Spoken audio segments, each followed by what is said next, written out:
طارق فضل چودھری صاحب وہ اب سارا مسئلہ جو ہے اس کی جڑ جو ہے وہ ہے ملاقات. تو ملاقات کے لیے تو آپ ہمیشہ کہتے ہیں کہ ملاقات ہونی چاہیے. میرا ان کے اوپر طارق فضل چودھری صاحب کے اوپر میرا ایک بقایا بھی ہے. آپ ہی کے پروگرام میں کمٹ کیا انہوں نے, ان کی اب 2 کرانی پڑیں گی. ٹھیک ہے, ان کی 2 کرائیں گے, 2 کرائیں گے نا, بقایا ہے. ایک تو کرا لی کہ دوسری بھی کرا دیں. نہیں تو ان کی ایک تو کرا دینا پہلے. اصل ان کو پوچھ کے بتانا ہوتا ہے. اچھا دیکھیں, گزارش یہ ہے جی کہ ملاقات ان کا رائٹ ہے, اس سے کوئی ہم نہ تو ڈینائی کر رہے ہیں, نہ ہمیں کوئی کسی کو نہیں فرق پڑتا. دیکھیں نا, اگر عمران خان سے یہ ملتے ہیں تو اسے کوئی گورنمنٹ کو فرق پڑنے والا نہیں ہے. ضرور ان کی ملاقات ہو جائے گی, جو طریقہ کار ہے ملاقات کا اس کے مطابق ہو جائے گی. لیکن عمران خان کی ملاقات کا یہ جو ابھی پچھلے دنوں میں نہیں ہوئی, نومبر کے مہینے میں خاص طور پہ متواتر ہماری جو وزیر اطلاعات ہیں پنجاب کی, انہوں نے بالکل اعداد و شمار دیے ہیں کہ ان کی فیملی کی کتنی ملاقاتیں ہوئی ہیں, لیگل ٹیم کی کتنی ہوئی ہیں. یہ جو نومبر والی ملاقات ہے اس میں تھوڑی تاخیر ہوئی ہے, بیچ میں ذرا گیپ زیادہ آ گیا ہے, لیکن اس کی ایک اور بھی وجہ تھی. وہ یہ تھی کہ اسلام آباد میں 26 نومبر 2025 کو ایک اور چڑھائی کا پروگرام تھا. اچھا جی, وہ ایک اور چڑھائی کا پروگرام تھا, ایک اور حملے کا خدشہ تھا, تو یہ اس لیے تھوڑی سی ملاقات میں تھوڑا سا تعطل جو ہے وہ ضروری تھا. لیکن میں دوبارہ یہ بات کہوں گا کہ ابھی جو انہوں نے بات کی کہ انہوں نے بلایا کس نے ہے سی ایم کو, سی ایم سے کورٹ کمانڈر پشاور کی ملاقات ہوئی ہے, سارے جو معاملات ہیں ان کے اوپر گفتگو ہوئی ہے. اور جب آپ کا مقصد ایک ہے, ہم بھی کہتے ہیں دہشت گردی کا خاتمہ ہو, آپ بھی کہتے ہیں خاتمہ ہو, تو پھر تو بیٹھ کے تو اس کے اوپر کوئی راستہ نکالنا کوئی مشکل نہیں ہے. لیکن ہم کہتے ہیں دہشت گردی کا خاتمہ ہو, آپ کہتے ہیں دہشت گردوں سے بات چیت ہو. اب افغانستان کی جو بات آپ کر رہے ہیں, اب ان کے جو ہینڈلرز ہیں جو افغانستان میں ہیں ان سے ہم نے بات چیت کی, دوحہ میں کی, استنبول میں کی, 18 گھنٹے کے سیشنز ہوئے ہیں. لیکن وہ آپ کو لکھ کے کاغذ میں یہ دینے کے لیے تیار نہیں ہے افغان طالبان کہ ہماری سرزمین آپ کے خلاف حملوں کے لیے استعمال نہیں ہوگی. وہ کیوں یہ لکھ کے دینے کے لیے تیار نہیں ہے؟ پاکستان نے تو کوئی اور چیز ان سے نہیں مانگی, ہماری تو تجارت بھی چل رہی تھی ان کے ساتھ. اور شاہد خٹک کہہ رہے ہیں, میں اس بات کو بالکل انڈوز کرتا ہوں کہ ہم افغانستان کے ساتھ بہترین تعلقات چاہتے ہیں, رہے ہیں, اور افغان عوام میں اور طالبان رجیم میں ہمیں بالکل گورنمنٹ کو اور ہمیں اس وقت کلیئرٹی کے ساتھ فرق پتہ ہے. ہم نہ افغانستان کے خلاف ہیں, نہ ہماری کوئی پالیسی افغان عوام کے خلاف ہے. ہم صرف طالبان جو ایک انٹرم گورنمنٹ ہے, ان کی کوئی ریپرزنٹیٹیو گورنمنٹ بھی نہیں ہے, اسے یہ کہہ رہے ہیں کہ یہ چیز آپ مت کریں, اور وہاں پہ ان کی جو محفوظ پناہ گاہیں ہیں انہیں آپ خالی کروائیں, اور انہیں آپ تنبیہ کریں کہ یہ وہاں سے حملے نہ کریں. تو لہٰذا یہ بڑی ایک جائز بات ہے, اور میرا خیال ہے کہ انہیں یہ بات مان لینی چاہیے. اس خطے کے امن کے لیے ضروری ہے, اور پاکستان اس خطے میں ہمیشہ کہتا ہوتا ہوں کہ ریجنل پیس سٹیبلائزر ہے, اور اگر ہمارے کوئی امن کو تباہ کرنے کی کوشش کرے گا تو پھر ظاہر ہے ہمارے پاس یہ رائٹ موجود ہے کہ ہم اس کے خلاف ایکشن لیں. شاہد خٹک صاحب کی ایک ملاقات ہو جائے گی, 2 اب ایک پچھلی بھی بقایا ہے نا, ایک اور ہو گئی ہے. اچھا میں ایک اور بات بتا دوں ملاقات کے حوالے سے, شاہد خٹک میرا خیال ہے اس ملاقات میں نہیں تھے. ان کے تمام جو جتنے سینئر لیڈرز ہیں, اسد قیصر صاحب, اس کے علاوہ بیرسٹر گور صاحب, لطیف کھوسہ صاحب, اور یہ 3 تو مجھے یاد ہیں, 3-4 اور بھی ان کے سینئر لیڈرز تھے, عاطف خان صاحب تھے, شہرام ترکئی صاحب تھے. یہ تقریباً کوئی 4 دن پہلے ان کی ملاقات ہوئی ہے اسپیکر صاحب کے ساتھ. اس میں رانا ثناء اللہ صاحب اور میں بھی موجود تھے. تو بڑی سیر حاصل گفتگو ہوئی ہے کہ اس ایشو کو کس طرح سالو کرنا ہے, اور ان شاء اللہ تعالیٰ یہ سالو ہوگا. ہم یہ چاہتے ہیں کہ پاکستان میں جتنے بھی اختلافی معاملات ہیں انہیں پولیٹیکل ڈیبیٹ اور ڈائلاگ کے ذریعے حل کیا جائے. تو پھر آپ کل یہ جو دھرنا دینا ہے اس سے پہلے کوئی آپ ان کے ساتھ بات چیت کریں نا جی. شاہد خٹک صاحب یہ کہہ رہے ہیں کہ مسئلہ حل ہو جائے گا. دیکھیں میر صاحب, ہم بھی چاہتے ہیں کہ یہ مسئلہ حل ہو, نمبر 1. نمبر 2 یہ کہ چیزیں مکس ہو رہی ہیں. میں افغانستان کی ایشو کے اوپر بھی بات کرنا چاہ رہا ہوں, یہ سیکورٹی کے جو ایشوز ہیں. دیکھیں تاریخ میں پہلی دفعہ ایکس فاٹا جو مرج اضلاع ہے, اس کو تاریخ میں پہلی دفعہ پاکستان میں اونرشپ ملی سہیل آفریدی کی صورت میں, کہ وہ چیف منسٹر وہاں سے پہلی دفعہ کوئی چیف منسٹر جو ہے وہ ہمارے اس وہاں سے الیکٹ ہوا.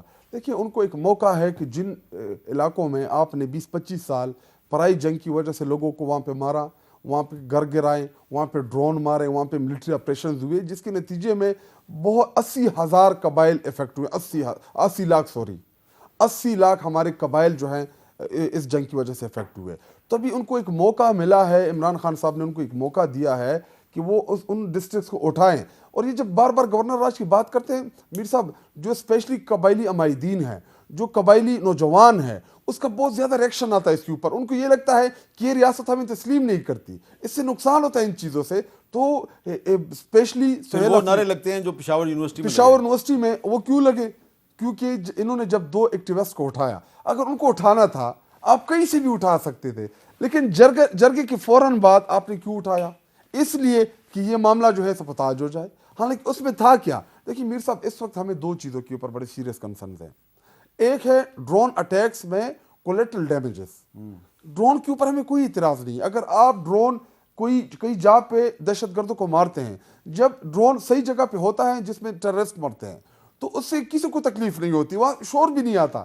لیکن جب آپ ڈرون مارتے ہیں اور اس میں بچے بچیاں معصوم لوگ جب شہید ہوتے ہیں تو پھر وہ لاشیں آ کے روڈ کے اوپر رکھتے ہیں, پھر اس کا ہمارے پاس جواب نہیں ہوتا. اب ملٹری آپریشن ہم چاہتے ہیں, مذاکرات, ہم یہ کہتے ہیں, ہم نے ہماری جو ہماری لائن ہے وہ یہ کہ ہمیں افغانستان ایک ڈیلیگیشن بھیجنا چاہیے جس میں خیبر پختونخوا کے مائدین ہوں, پولیٹیکل لوگ ہوں, تمام پولیٹیکل جماعتوں کے لوگ ہوں, کہ ہم جا کے ان سے کہیں کہ جی آپ کی سرزمین ہماری سرزمین کے خلاف استعمال ہو رہی ہے, وہاں سے ہمارے سرزمین کے اوپر اٹیکس ہو رہے ہیں, اور جب آپ کے لوگ ادھر گھستے ہیں تو ادھر سے پھر ان کو نکالنے کے لیے آپریشن ہوتا ہے, تو آپ اس کی وجہ سے ہمارے گھر گرتے ہیں, ہمارے بے گناہ شہید ہوتے ہیں. دیکھیں ہم چاہتے ہیں کیا کہ ان چیزوں کو آپ منیمائز کریں. جب آپ منیمائز کریں گے اس کے بعد جب آپ آپریشن کریں گے تو آپ کے پاس جواز بھی ہوگا. اچھا, اب اصل جو معاملہ ہے وہ گورنر راج کا ہے. گورنر راج کے بارے میں طارق فضل چودھری صاحب کہہ رہے ہیں ابھی تک کوئی فیصلہ نہیں ہوا, لیکن آج جب قومی اسمبلی میں اسد کیسر صاحب نے اس معاملے پر ایک بیان دیا تو اس کا پھر ایک جواب آیا. پہلے اسد کیسر صاحب کا بیان سنیے. بیرسٹر عقیل کل اس نے ٹی وی پہ کہا ہے کہ خیبر پختونخوا میں گورنر راج کے اوپر سوچا جا سکتا ہے. آپ خیبر پختونخوا کے عوام کی تصدیق کر رہے ہیں. اگر اس قسم کی حکومت سوچ رہی کسی طور پر صوبے میں گورنر راج کی, تو آپ یاد رکھیں جو کرنا ہے کرے, لیکن پھر اس کی جو پولیٹیکل ریپرکشن ہوگی وہ آپ کو پتا ہوگا کہ پھر آپ سے سنبھالا نہیں جائے گا. تو اس پہ جو وزیر قانون اعظم نذیر تارڑ صاحب انہوں نے کیا جواب دیا وہ سنیں. اسد کیسر صاحب, گورنر راج جو ہے وہ مارشل لاء کی کوئی شکل نہیں ہے, آئین میں دیا ہے, فریمرز نے دیا ہے. 232 سے 234 تک بیرسٹر گور خان بیٹھا ہوا ہے. اگر وہ حالات ہوتے ہیں تو یہ ایک آئینی عمل ہے.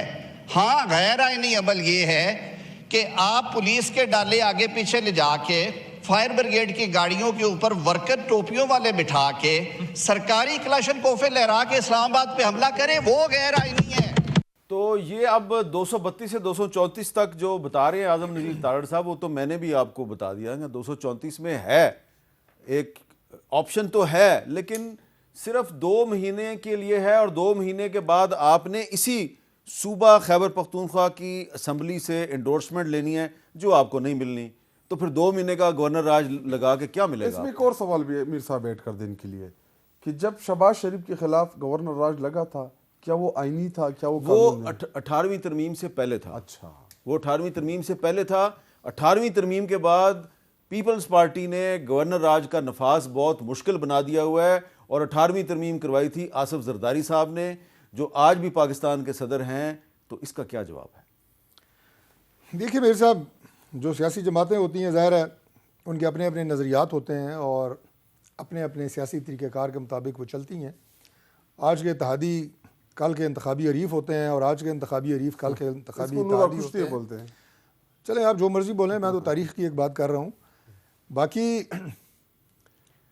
جو آپ نے کہا کہ 2 مہینوں والی وہ اپروول والی بات دوسری دفعہ چونکہ آپ نے پروگرام میں کی ہے, پہلی بات تو یہ کہ میں اس حد تک جانا نہیں چاہتا کہ میں یہ کہوں جناب کہ گورنر راج کا فیصلہ کر لیا گیا ہے اور وہ لگانے کی تیاری ہو رہی ہے. میں نے کہا ہے کہ یہ سوچ موجود ہوتی ہے, اور یہ آپشن کے طور پہ ایک راستہ موجود ہے کہ آپ نے جب کوئی صوبے میں جو گورننس ہے اور لا اینڈ آرڈر اس حد تک بگڑ جائے تو اسے کنٹرول کرنے کے لیے جہاں لا منسٹر کہہ رہے ہیں کہ وہ ایک کانسٹیٹیوشنل آپشن ہے, that is not martial law, وہ ایک کانسٹیٹیوشنل آپشن موجود ہے. ایک بات. دوسری بات یہ کہ جب معاملات اس نیش تک پہنچ جائیں تو پھر 2 مہینوں کو 12 مہینے کرنے میں کوئی دیر نہیں لگتی. نہیں, تو آئین میں تو 12 مہینے کا ذکر ہی نہیں ہے.